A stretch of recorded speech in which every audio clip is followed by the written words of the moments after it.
أعوذ بالله من الشيطان الرجيم. بسم الله الرحمن الرحيم.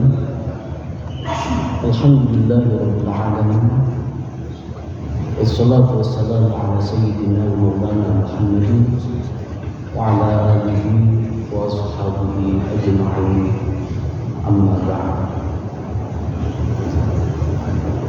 معاشر الحاضرين والحاضرات jamaah salat zuhur Masjid Ukhuwah Islamiyah Universitas Indonesia rahimahullah.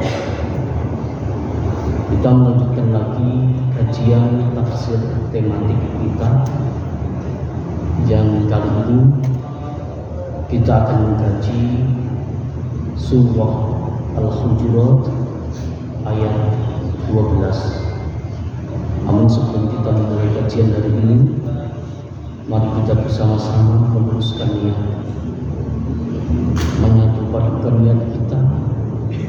Semoga semua yang kita lakukan adalah karena Allah, dan semoga yang kita lakukan semuanya mendapatkan ridho dari Allah Subhanahu wa Ta'ala. Kemudian mari kita haturkan surah Al-Fatihah kepada seluruh guru kita, mulai dari guru pertama kita yang mengajari kita dari huruf pertama sampai seluruh guru-guru kita, wabil khusus guru besar kita yaitu Rasulullah SAW. Kemudian kepada para sahabat beliau, pada para keluarga beliau, pada para zuriyah beliau, kemudian para ulama, para aulia, kemudian kepada para keluarga kita, kedua orang tua kita, saudara-saudara kita, dan seluruh kaum muslimin muslimat. Ala niyatil shalihah. Al-Fatihah.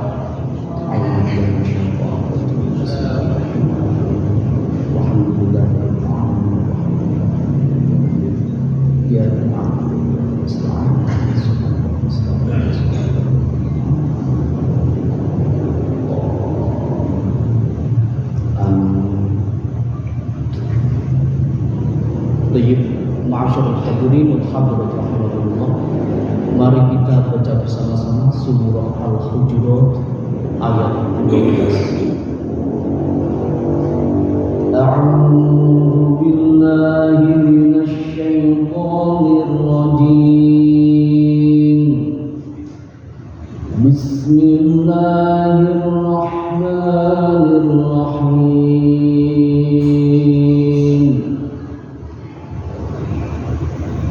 Ya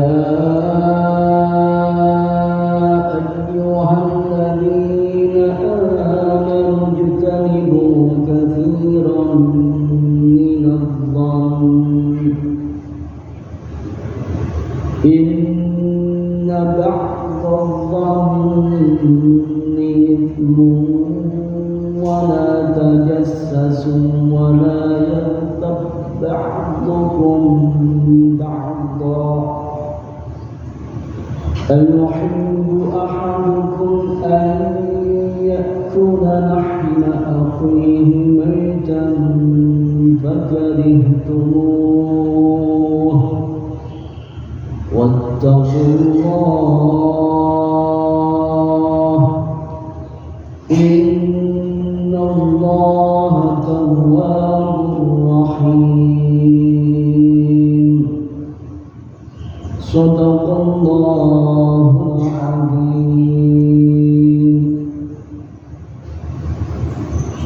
Ma'asyarul hadirin wal hadirat rahimakumullah.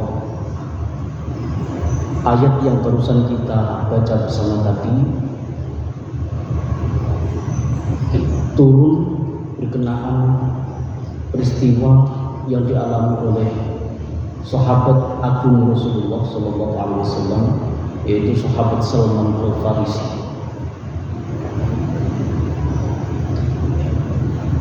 Rasulullah Shallallahu Alaihi Wasallam biasanya ketika beliau bepergian, entah untuk urusan berperang atau untuk urusan yang lain, biasanya beliau menggunakan strategi dengan mengumpulkan seorang yang kekurangan di antara sahabat beliau. Seorang yang kekurangan tadi beliau kumpulkan dengan 2 orang yang dikira cukup kebutuhannya, sehingga dengan seperti itu nanti yang kekurangan tadi bisa membantu yang kebutuhannya cukup, membantu mempersiapkan bekal, membantu mengurusi keperluan-keperluan dan lain-lain. Sementara 2 orang yang kebutuhannya cukup tadi mampu memberikan bantuan kepada orang yang membutuhkan tadi berupa ongkos perjalanan, berupa kebutuhan-kebutuhan di perjalanan, sehingga terjadi mutualisme antara 2 belah pihak tadi. Begitulah yang dilakukan oleh Rasulullah Sallallahu Alaihi Wasallam. Nah, suatu saat Rasulullah Sallallahu Alaihi Wasallam beliau hendak melakukan perjalanan yang panjang, di mana di situ beberapa sahabat, banyak sekali sahabat yang ikut. Salah satunya adalah sahabat Salman Al-Farisi. Sahabat Salman Al-Farisi ini karena beliau adalah seorang pengembara, untuk demi mendapatkan hidayah bertemu dengan Rasulullah, beliau melintasi beberapa wilayah, jadi tidak sempat bekerja. Sehingga sahabat Salman Al-Farisi ini tentu saja beliau kekurangan dalam hal materi.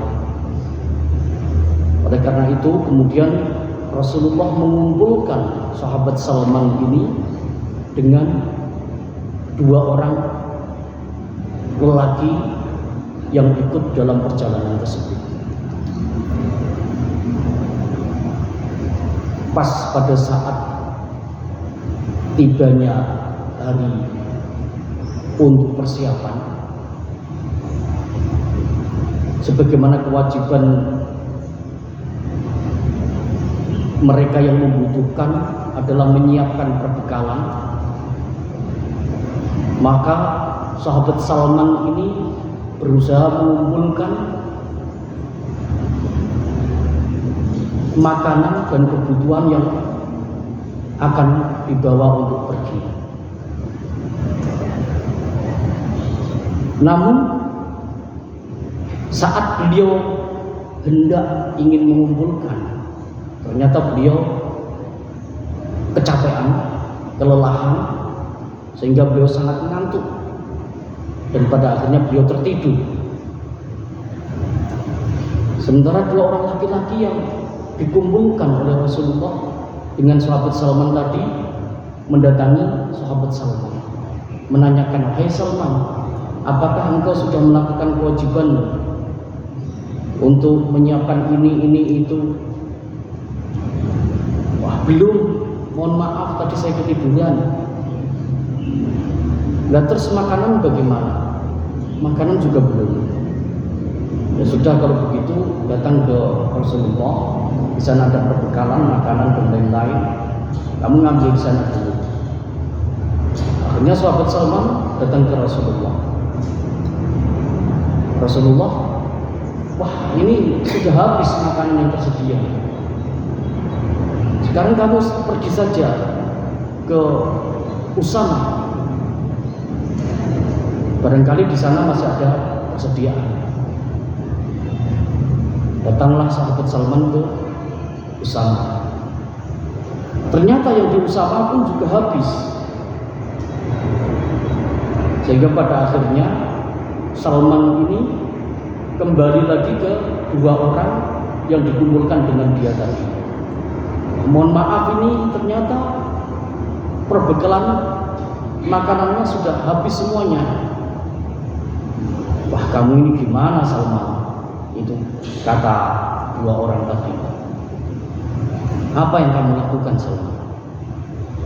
Ya sudah, kalau begitu, kalau kamu pergi saja ke sumur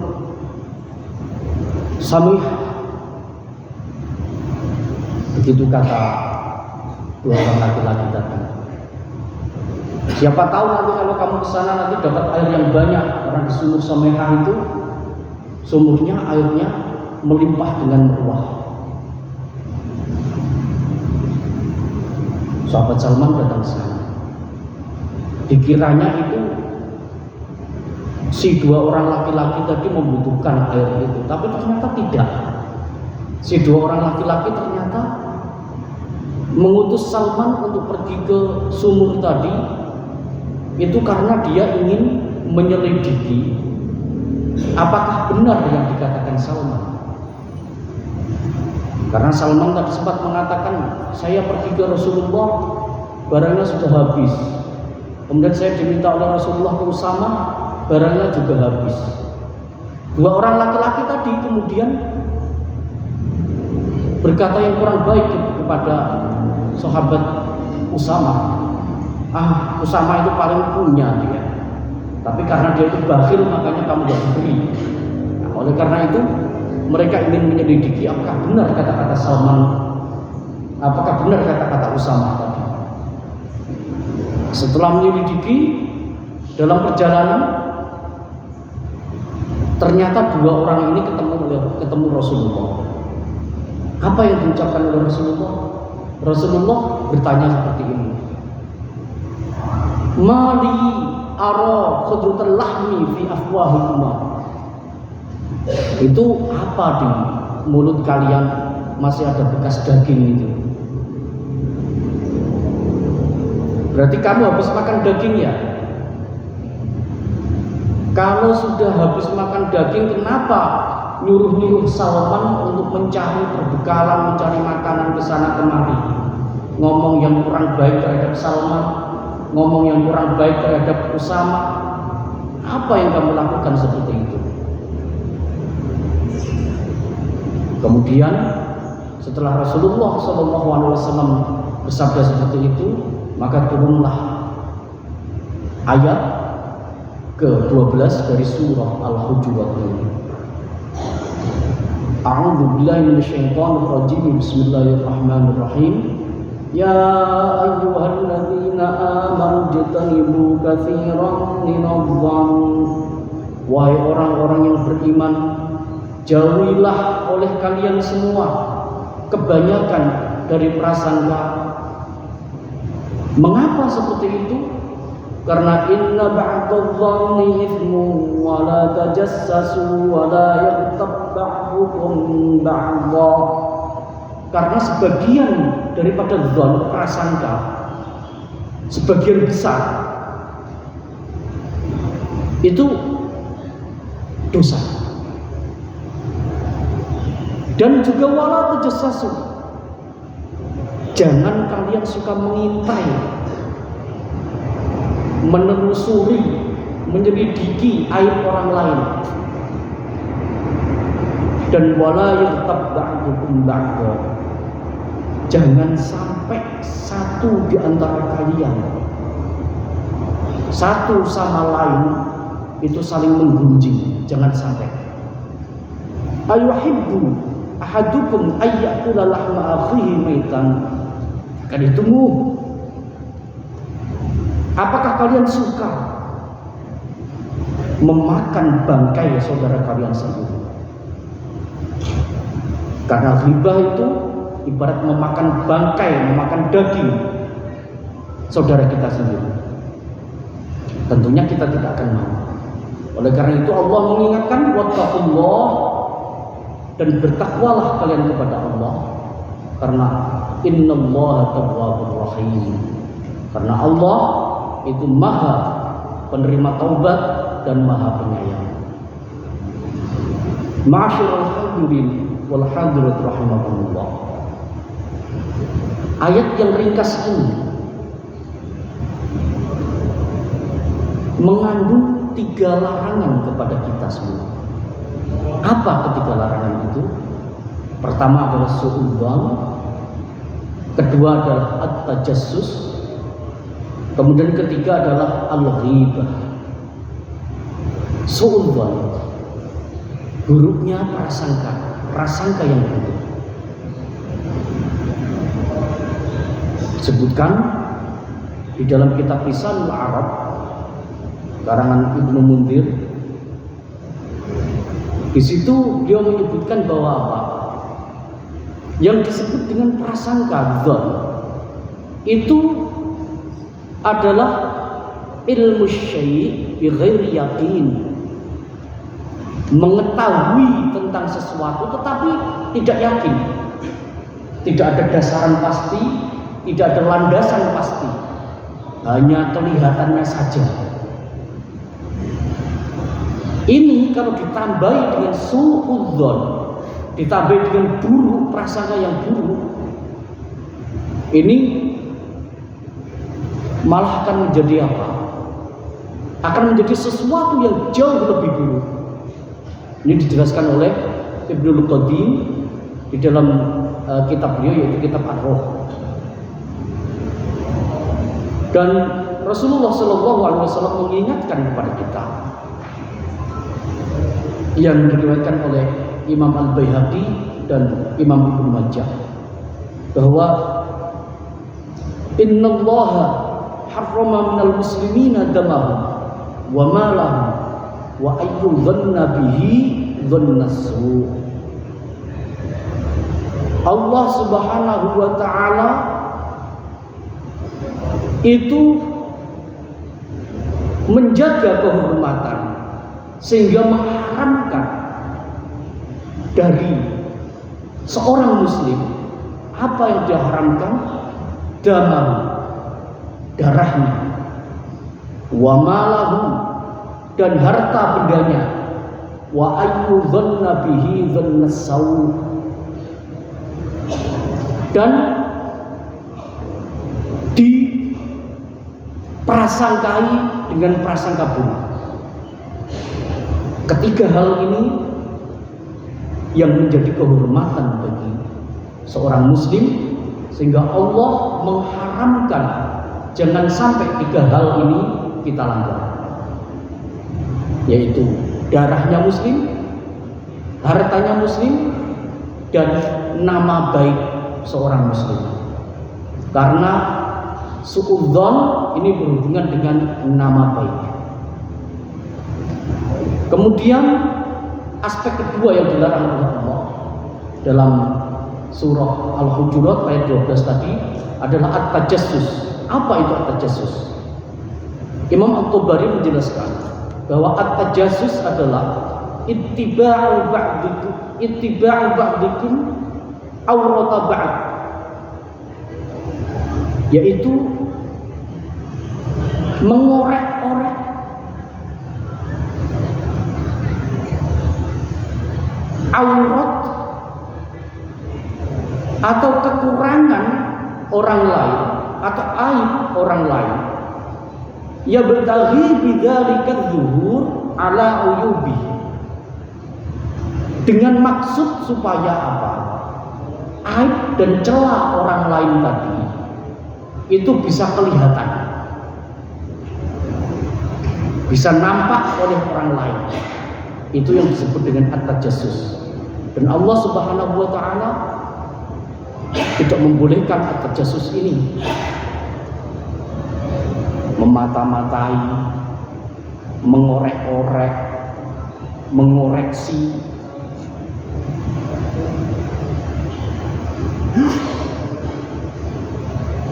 Diriwayatkan oleh Al-Husain bin Wahid,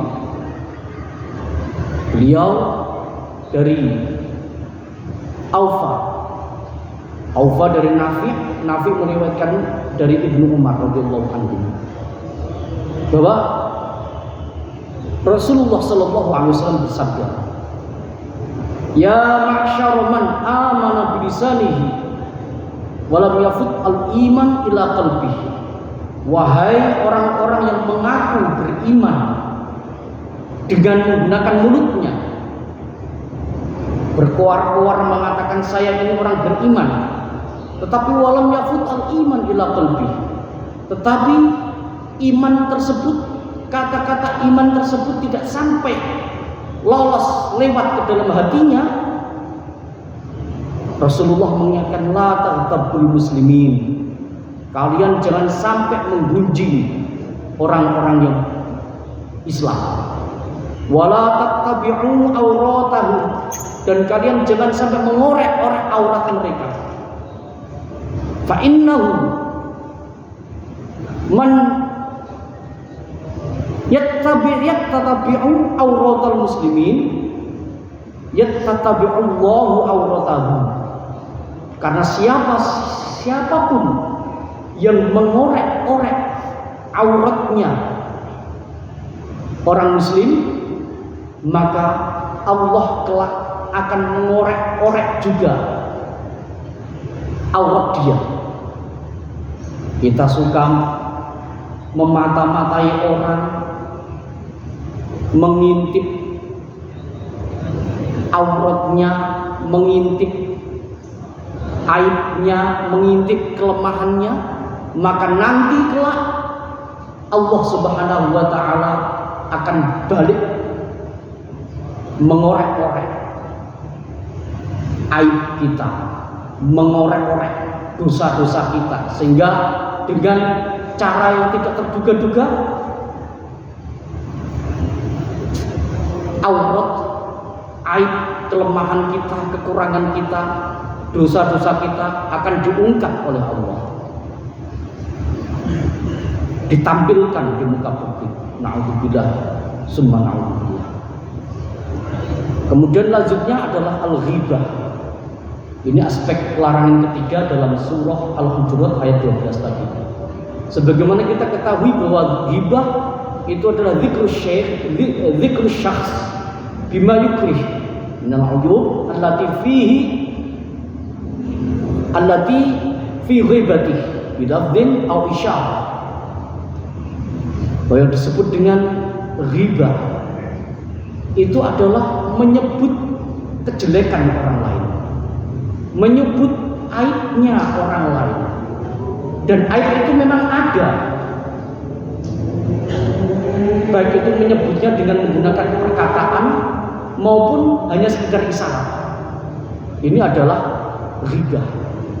Dan yang perlu diingat-ingat, ghibah ini adalah mengatakan sesuatu yang benar. Jadi misalnya si A punya kelemahan,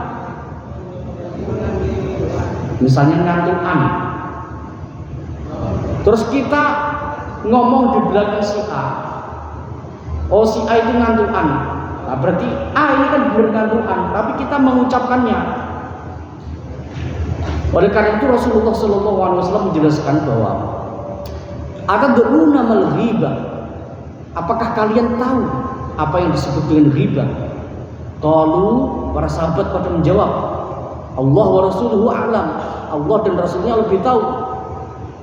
Maka Rasulullah menjawab, qala dzikruka akhaka bima yakrah.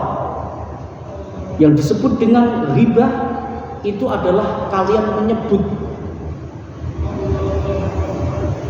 saudara kalian dengan apa yang dibenci oleh dia. Qila, maka ada yang bertanya, afara'aita in kana fi akhi ma aqul. Bagaimana Rasulullah kalau misalnya yang kami omong-omongkan itu memang benar kenyataannya? Maka Rasulullah menjawab, in kana fihi ma taqul faqad irtabtahu. Kalau apa yang kalian omongkan itu memang benar kenyataannya, maka kalian berarti sudah ghibah. Tapi wa illam yakun fihi, maka apabila yang kalian omongkan itu tidak benar, si A itu ngantuk-an, ternyata dia tidak ngantuk-an,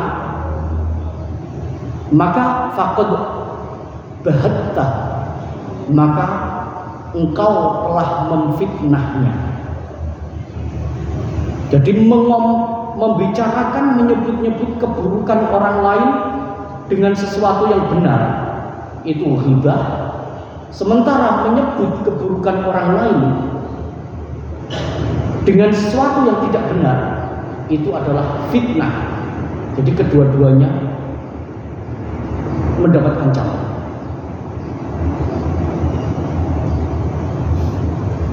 Ma'asyiral hadirin wal hadirat rahimakumullah. Apabila kita selami satu ayat dari surah Al-Hujurat tadi, yaitu ayat 12 tadi, itu ternyata menunjukkan betapa Allah itu melindungi hak harga diri manusia karena larangan untuk suudzon, larangan untuk tajassus, larangan untuk ghibah. Ini sebenarnya tujuannya adalah untuk melindungi harga diri, hak manusia. Oleh karena itu, pernah suatu saat Abdullah bin Umar, beliau sedang menunaikan haji, dan pada saat itu beliau melihat Ka'bah. Maka sahabat Abdullah bin Umar berkata seperti ini, ma'a'zomaki wa'a'zoma hurmataki, betapa mulia engkau Ka'bah dan betapa mulia kehormatanmu wahai Ka'bah. Tetapi walaupun engkau mulia Ka'bah, wal mu'min a'dzamu hurmatan indallah minki, tetapi manusia yang beriman itu kehormatannya lebih jauh lebih tinggi daripada engkau wahai Ka'bah. Demikianlah ma'asyiral hadirin wal hadirat, bisa kita pahami bahwa Islam adalah agama yang menjunjung tinggi nilai-nilai kemanusiaan. Wallahu a'lam bishawab. Wallahu muwaffiq ila aqwamit thoriq. Assalamualaikum warahmatullahi wabarakatuh.